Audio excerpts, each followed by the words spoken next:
ঝিয়ের মাইনে দেবে কে? আর একটা টিউশনি নেব।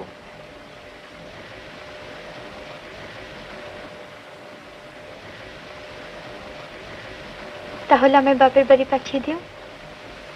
কেন? এমনিতেই তো অফিস করে ছেলে পড়িয়ে সেই তো রাত্রি করে বাড়ি ফেরো, তার উপর আবার। আর উপায় কি বলো? আমি বলবো যে টিউশনিটা আছে সেটাও ছেড়ে দাও। তারপর? তারপর আমার গরিব বর সন্ধ্যের আগেই বাড়ি ফিরে আসবে।